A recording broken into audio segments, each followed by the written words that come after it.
Hi ළමයි වෙනද වගේම ඔන්න අදත් මම ඔයාලා මගේ YouTube channel එකට සාදරයෙන් පිළිගන්නවා. අද අපි චුට්ටක් නැගිටින්න දවල් වුණා ළමයි. ඒ හින්දා මම හිතුවා උදේට නූඩ්ලස් එකක් හදා ගන්නවා කියලා. මොකද අයියා අද හවස වැඩට යනවා.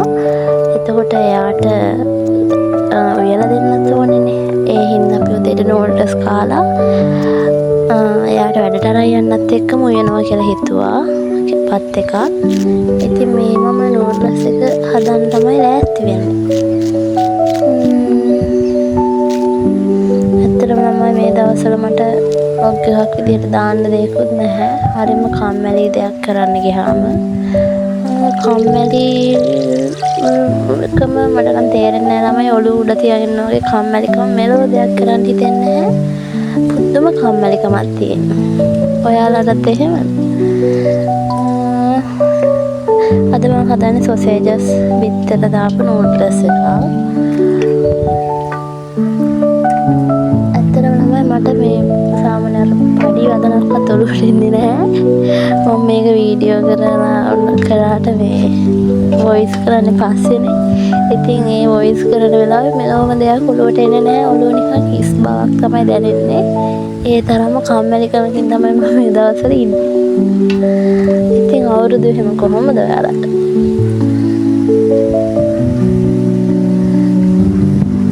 මමත් ඉතින් මහලොකුට උයන්න දන්නේ නැහැ ළමයි. ඉතින් දන්න විදියට ඔන්න ඔහේ උයනවා. හැබැයි ඉතින් කන්න නම් පුළුවන් උයන දෙයක්.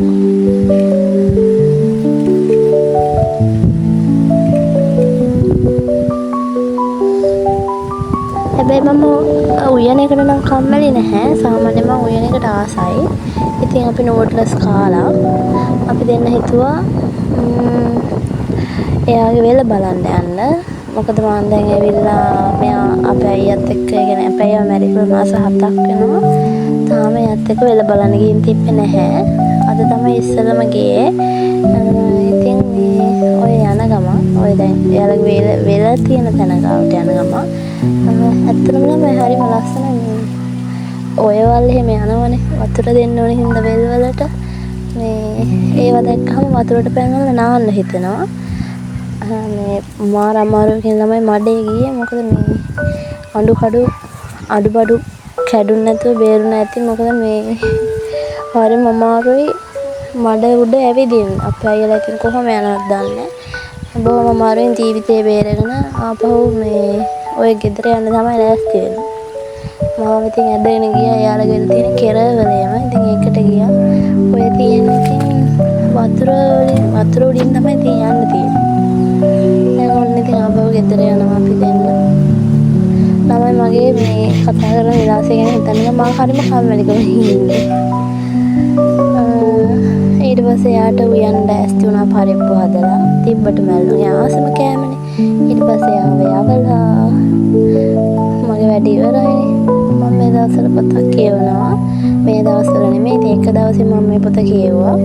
මේ මැයි මාර ප්‍රසංගය කියවලා තියෙන ළමයි දන්නවා ඇති මේ පොත හරිම ලස්සනයි.